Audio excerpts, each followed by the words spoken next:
विक्रम और Ashwini court marriage करते हैं। सुहागरात के वक्त विक्रम अश्विनी को उसकी मां के गहने लौटाता है। रघुनाथ अमर से कहता है कि अब वो विक्रम से विशाखा और अपनी शादी की बात करे।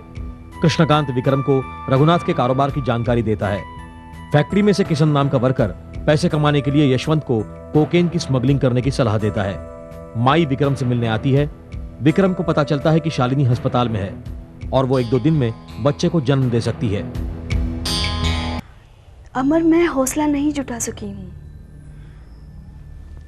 एक्चुअली मैंने ब्रदर से बात करने की कोशिश तो की, मगर उनका मूड ठीक नहीं था। ऋषि, तुम एक काम करो, जब तुम्हारा हौसला बुलंद हो और तुम्हें ऐसा लगे कि तुम्हारे ब्रदर का मूड ठीक है, तब तुम उनसे बात कर लेना। सच? हाँ, लेकिन क्या ना, जब तक हमारे बाल सफेद हो जाएंगे और दांत गिर जाएंगे, बस। हाँ हाँ, मुझे यहां से ना तुम्हारे चेहरे का एक्सप्रेशन नजर आ रहा है। अब मायूस होने की कोई जरूरत नहीं है। देखो, तुम कुछ और नहीं तो कम से कम अपने ब्रदर से इतना तो कह सकती हो कि मैं उनसे मिलना चाहता हूं। अभी? डफर, मैं हमारे बारे में बात नहीं करना चाहता, इनफैक्ट मैं अपने बारे में बात करना चाहता हूं। मैं उनके साथ नौकरी करना चाहता हूं। I want to work with him. हाँ, उससे क्या ना, कम से कम तुम मेरे नजरों के सामने तो रहोगी। हाँ, ये ठीक है। तो फिर तुम कल ब्रदर से मिलने आ जाना। हाँ ठीक है, ओके। ओके। हेलो अमर, तुम गुस्सा तो नहीं हुए ना? गुस्सा? और तुमसे? अरे तुमसे गुस्सा होकर मैं जाऊंगा कहाँ मेरी जान। चलो ठीक है, सुबह बात करते हैं। Okay okay, good night. तो अब उसके पास नौकरी करनी पड़ेगी मुझे। प्यार और जंग में सब कुछ जायज है अमर। कैसा प्यार सेठ? ये नाटक विशाखा को फंसाने तक लिखा गया था, फिर शादी, अब ये नौकरी। लगता है आप मुझे घर जमाई बनाकर ही छोड़ोगे। ये सीढ़ी की आखिरी पायदान है अमर। ठीक है सेठ, जैसा आप बोलते वैसे ही करूंगा। वैसे आपके कॉन्फिडेंस की दाद देनी पड़ेगी ना सेठ? हंसो अमर, हंसो। हमारी बेबसी पर हंसो, लेकिन इतना याद रखना, हाथी चाहे कितना भी बलवान हो, शेर से वो जरूर डरता है। जानते हो क्यों? शेर जंगल का राजा होता है इसलिए। शेर अक्लमंद होता है और इसीलिए जंगल का राजा होता है। एक बार विक्रम के करीब पहुंच जाओ, फिर देखो रघुनाथ की अक्ल का खेल।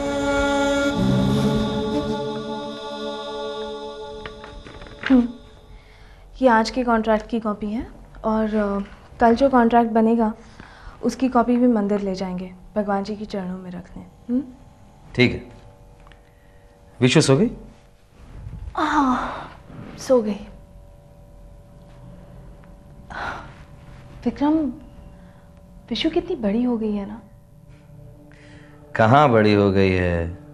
कमरे में जाके देखो, टेडी बेयर गोद में रख के खिड़कियां बंद करके सो गई होगी।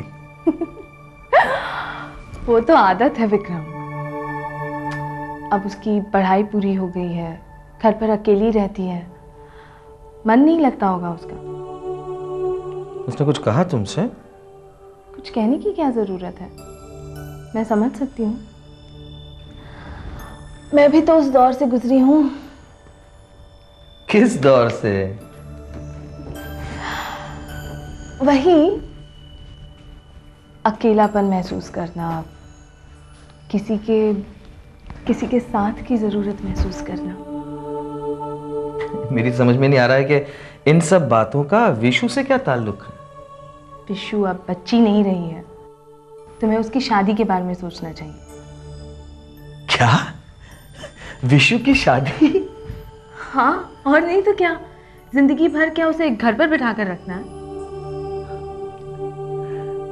तुम्हारा मतलब है विशु दुल्हन बनेगी? हाँ, इतनी बड़ी हो गई है वो? कब हुआ, कब ये? तुम्हारी आंखों के सामने। क्या है ना विक्रम, हमारा मन तो कहीं और लगा रहता है। तुम विशु को देख रहे थे, लेकिन ये महसूस ही नहीं कर पाए कि किसी दिन तुम्हारी बहन इतनी बड़ी होगी कि तुम उसे दुल्हन के रूप में भी देखोगे। तुम्हारी बहन होने के साथ साथ उसे किसी का जीवन साथी भी तो बनना है।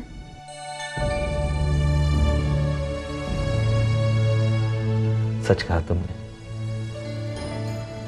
मैं तो बस अपने इंतकाम में ही उलझा रहा।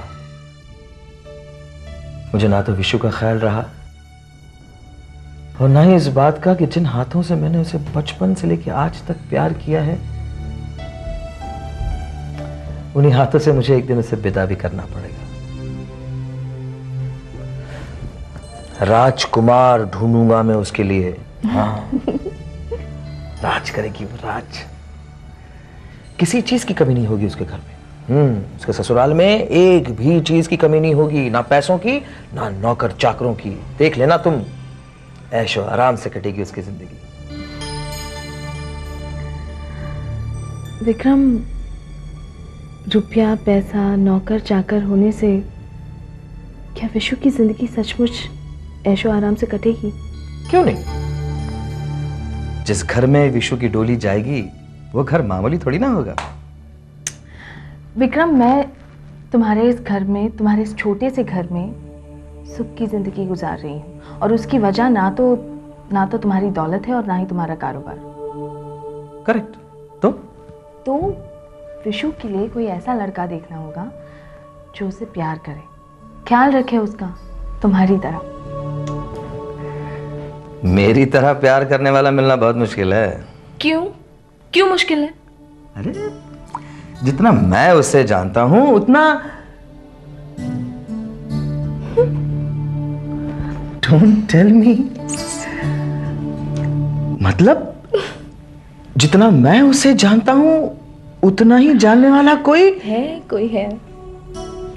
अच्छा, तो मेरे पीठ पीछे ये गुल खिला रही थी तुम दोनों? अरे मुझे भी अभी पता चला है। मैंने ना विशु की नजरों में उसका नाम पढ़ लिया। अच्छा, तो बेगम नजरें पढ़ने का भी शौक फरमाती हैं। क्या नाम क्या उसका? बताऊं? हाँ, नहीं बताती। बताती हूँ, अमर। यस। अरे लेकिन वो दोनों तो दोस्त हैं सिर्फ। हाँ, हम लोग तो दोस्त ही थे सिर्फ।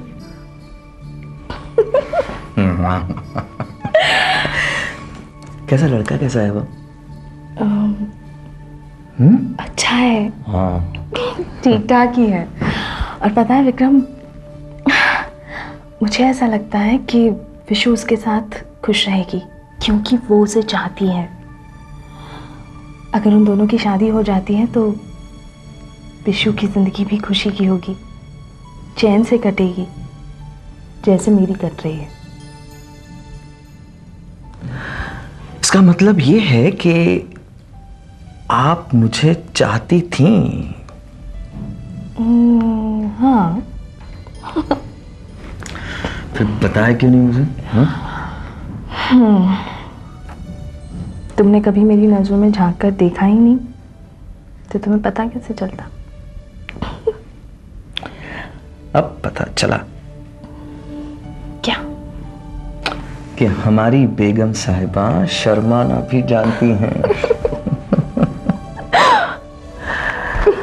एक काम करते हैं, क्या? अमर से बात की जाए। हाँ। लेकिन तुम विशु से कुछ मत कहना। मैं उसे सरप्राइज देना चाहता हूँ। कल मंदिर से लौटने के बाद उससे बात करते हैं। ओके। लेकिन कल की बात कल। अब क्या? जरा मेरी नजरों को भी पढ़ो और ये जानो कि अब मेरी नजरें क्या मांग रही हैं। तुम्हारी नजरों में हाँ, नींद दिखाई दे रही है, सो जाओ। ठीक है। जब तुम्हारी नजरें में कुछ मांगेगी ना, तब मैं तुम्हें देख लूंगा मैं तुम्हें। देख लेना।